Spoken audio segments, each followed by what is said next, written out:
They told you walking away makes you weak. The truth. It's the exact moment a narcissist's world begins to collapse. Have you ever noticed how they suddenly become desperate when you stop responding? How the mask slips just enough to reveal something terrifying underneath? You think you're abandoning them, but you're actually witnessing their greatest fear becoming reality, being left alone with who they really are. Let me show you what happens behind that mask when you finally choose yourself. Veronica stared at her phone for the 15th time that morning. 3 missed calls, 7 unread messages, each one more frantic than the last. For 5 years, she had been the audience to Jake's performance, the reliable source of admiration he needed to feel real. But 3 weeks ago, something shifted. She stopped responding to his late-night texts seeking validation, stopped rushing to soothe his manufactured crises, simply stopped. The silence that followed wasn't peaceful. It was volcanic. "You're being dramatic," he'd said when she first pulled away. But now his messages revealed something else entirely. Panic masked as rage, desperation disguised as indifference. This is the moment most people don't talk about. What happens when you remove yourself as their mirror? When you stop reflecting back the image they need to survive? Have you ever wondered what happens behind that mask when you stop playing their game? When you refuse to be the supporting actor in their endless performance? The answer reveals something profound about the nature of narcissistic love and why walking away isn't cruelty. It's the most honest thing you can do. Carl Jung understood something most people miss about human psychology. We all wear masks, what he called the persona. It's the face we show the world, carefully crafted to hide our shame, our fears, our unworthiness. But beneath every persona lives the shadow, all the parts we've rejected, denied, or buried alive. For most of us, this is a delicate balance. We maintain our public face while slowly, privately working to integrate our hidden selves. It's messy human real. We might feel insecure but still show confidence. We might be struggling, but still help others. The difference is that we know these contradictions exist within us. But for a narcissist, the persona isn't just a mask, it's life support. Think of it like this. Imagine building a magnificent castle, but instead of solid ground, you build it on quicksand. The castle looks impressive from the outside, towering walls, gleaming towers, flags waving proudly. From a distance, it's breathtaking. People gather to admire its architecture, its grandeur, its apparent strength. But the foundation is constantly shifting, always threatening to collapse. Your attention, your admiration, your emotional energy, these become the stilts holding up their castle. You are literally keeping their sense of self from sinking into the quicksand of their shadow. Every time you respond to their crisis, every time you soothe their ego wound, every time you reflect back their desired image, you're reinforcing those stilts. When Veronica stopped responding to Jake's texts, she didn't just ignore him. She removed a crucial support beam from his psychological architecture. Here's what most people don't understand about narcissistic psychology. Their confident exterior isn't hiding normal insecurity. It's hiding a kind of psychological black hole, a void so deep and hungry that no amount of external validation can ever fill it. The narcissist's shadow contains everything they cannot face: their crushing sense of inadequacy, their terror of abandonment, their rage at feeling fundamentally powerless in a world that seems to effortlessly reject them. Their persona, confident, superior, untouchable, exists solely to hide this inner wasteland. But here's what Jung knew that changes everything: the shadow doesn't disappear when we ignore it. It grows more powerful, more demanding, more destructive. Like a neglected child, it acts out in increasingly desperate ways to get attention. When you walk away, you force them into direct contact with everything they've been running from. The persona can't function without an audience to convince, and when the mask falls away, even for a moment, they come face to face with the very thing they've structured their entire life to avoid: their own authentic but wounded humanity. This is why your absence doesn't feel like freedom to them. It feels like psychological death. But here's the part that might surprise you. Their collapse isn't really about losing you. It's about losing the version of themselves they could only maintain through your participation. Jake didn't love Veronica. He loved who he got to be when Veronica was watching. He loved the reflection of himself in her eyes when she laughed at his jokes, when she worried about his problems, when she made him the center of her emotional world. Take a moment to really feel that. You weren't just a relationship to them. You were a drug that kept them from experiencing withdrawal from their own denied humanity. This is why they often seem to move on so quickly, finding someone new to fill the role you vacated.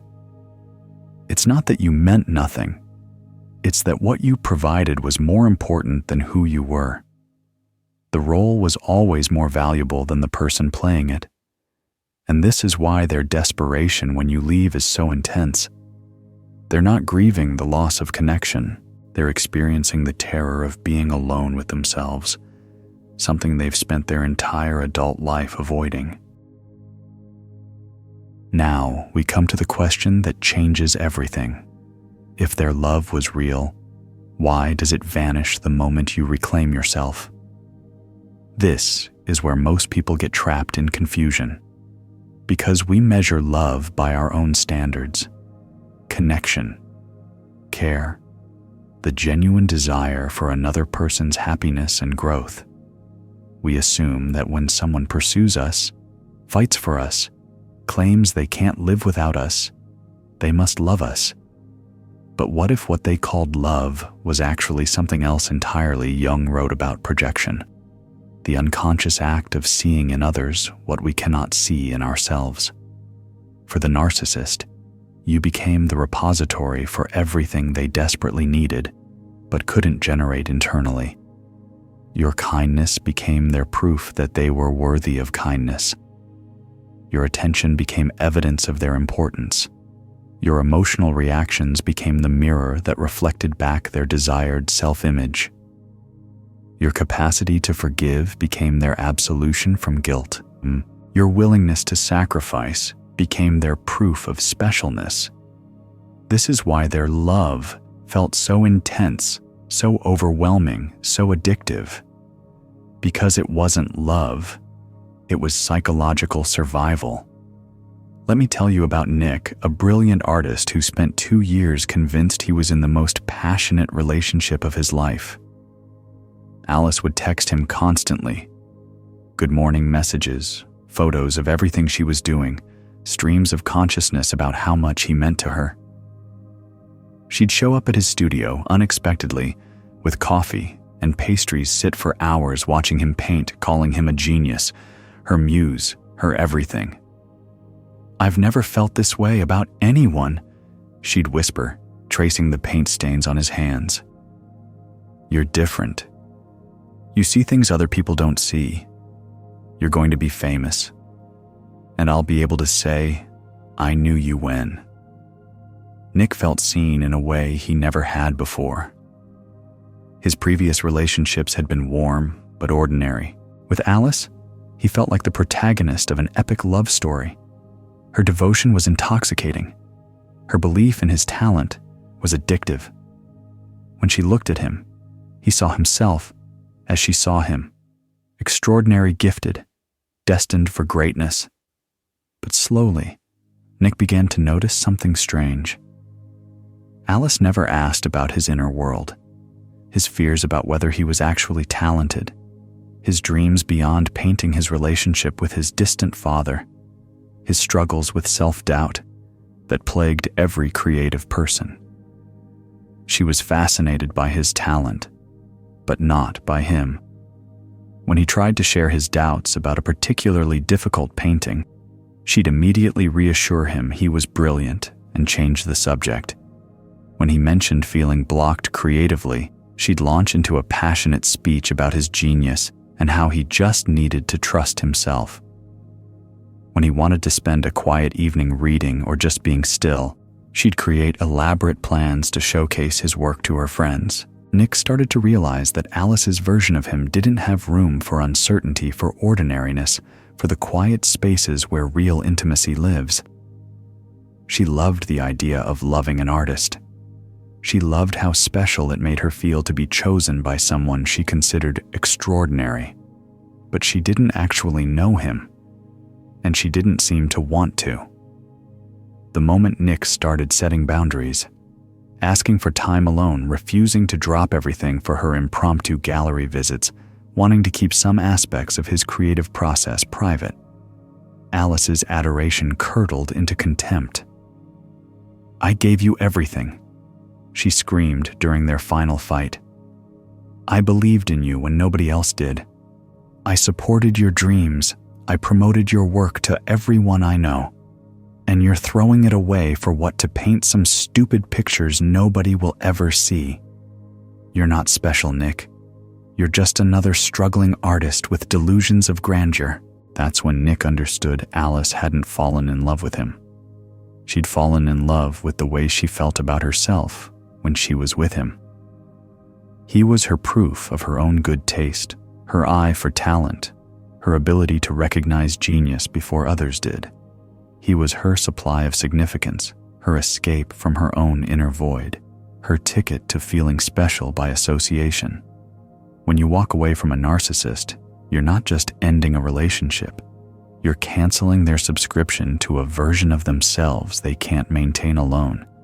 This is why they often cycle through the same pattern: love bombing followed by devaluation, followed by discard, until you threaten to leave. Then suddenly, you become precious again, not because you matter to them, but because losing you means losing access to the psychological benefits your presence provided. Their collapse isn't grief over losing you. It's withdrawal from losing their most reliable source of narcissistic supply. But here's the revelation that will set you free. Their inability to love you authentically has nothing to do with your worthiness of love. Their emotional prison was built long before you arrived. You just happened to be the key they used to lock themselves in deeper. When Jung talked about the Carl Jung Shadow, he wasn't just describing individual psychology. He was mapping the tragedy of unlived life, all the potential that gets buried under layers of defense and denial. The narcissist's shadow contains not just their pain, but their capacity for genuine connection, authentic vulnerability, and real love. But accessing these qualities would require them to face everything they've been hiding from. Your walking away doesn't create their suffering. It reveals the suffering that was always there, hidden beneath the performance. And here's what might shock you. On some level, they know this. They know their love isn't real. They know they're performing. They know they're using you. That knowledge lives in their shadow too, creating even more shame, even more desperate need to maintain the illusion. Your refusal to continue participating in their psychological theater doesn't just threaten their ego. It threatens to expose them to themselves. Here's what nobody tells you about walking away. The door to your emotional prison has been open all along, but you've been standing in the darkness so long you forgot what your own light looks like. Veronica's story didn't end with those frantic text messages. It began there. After the initial guilt, because there's always guilt when you stop enabling someone's survival strategy, Veronica had to face something even more challenging. Who was she without Jake's constant need for her? For 5 years, she had measured her worth by how well she could soothe his insecurities, anticipate his moods, provide the exact reflection he needed. She had become so good at being his mirror that she forgot she had her own face. This is the deeper wound that narcissistic relationships reveal, not just their emotional emptiness, but our own hunger for purpose, even if that purpose slowly erases us. The first few weeks were brutal, and not in the way Veronica expected. She had prepared for Jake's anger, his manipulation tactics, his attempts to pull her back in. What she hadn't prepared for was the deafening silence in her own mind when she wasn't constantly managing his emotional state. She'd wake up in the morning and for a split second forget that she didn't need to check her phone for crisis updates. She'd plan her day without factoring in his potential meltdowns. She'd have a thought or feeling and realize there was no one demanding she immediately share it, analyze it, or use it to make them feel better. The freedom was terrifying. Jung called this the transcendent function, the psychological process that bridges opposites, that transforms conflict into growth. When Veronica stopped responding to Jake's demands, she wasn't just refusing him. She was choosing an unknown version of herself. But choosing yourself after narcissistic entanglement isn't just about setting boundaries. It's about learning to tolerate the anxiety of not knowing who you are when you're not busy fixing someone else. Veronica noticed how her body relaxed when her phone didn't buzz with crisis notifications, how her mind quieted when she wasn't constantly analyzing Jake's mood to predict his next emotional storm, how her own dreams she'd forgotten she ever had, began to surface again like flowers after a long winter. She remembered that she used to love cooking elaborate meals on Sunday afternoons, music playing, sunlight streaming through the kitchen windows. With Jake, cooking had become another performance, making his favorite dishes, timing everything around his schedule, using her domestic skills as proof of her devotion. Now she cooked for herself. Simple meals, foods she actually enjoyed. She ate slowly, tasting everything, marveling at the strange luxury of not having to explain her choices or defend her preferences. But she also noticed something uncomfortable: how much of her identity had been built around being needed by someone who couldn't really see her. How much of her self-worth had become tied to her ability to make the impossible, Jake's happiness, temporarily possible. This is the turning point that separates healing from mere escape. The moment you realize their collapse isn't your victory. It's simply the natural consequence of them losing access to something they were never entitled to, your life force. Meanwhile, Jake's messages continued following a predictable pattern. First anger, "You're destroying everything good between us." Then bargaining, "I know I haven't been perfect, but we can work on this." Then false indifference, "Fine, I don't need you anyway." Then desperation, "Please, Veronica, you're the only person who really understands me." Each message was a window into his internal collapse, but Veronica was beginning to understand something crucial. His pain wasn't her responsibility to fix. His inability to self-soothe wasn't proof of her cruelty. His emotional volatility wasn't evidence of passionate love. It was evidence of psychological dependency. Your walking away doesn't make you cruel. It makes you honest. Honest about what you can give and what you refuse to sacrifice. Honest about the difference between love and supply.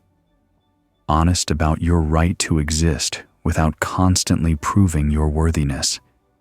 The narcissist collapses not because you're abandoning them, but because you're finally refusing to abandon yourself. Think about this. In healthy relationships, your growth enhances the connection. Your boundaries create more intimacy, not less. Your independence makes you more interesting, not threatening. Your healing journey becomes something your partner celebrates, not something they sabotage.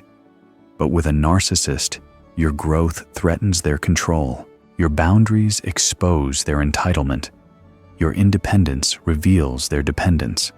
Your healing journey forces them to confront their own wounds, and they're not ready for that confrontation. This is why they collapse when you walk away. Not because you're leaving, but because you're growing.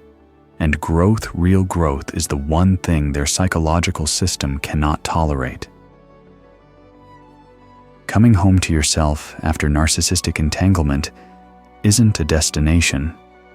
It's a practice, a daily remembering of who you were before you learned to disappear. Jung understood that healing happens not through forgetting our wounds, but through integrating them with compassion.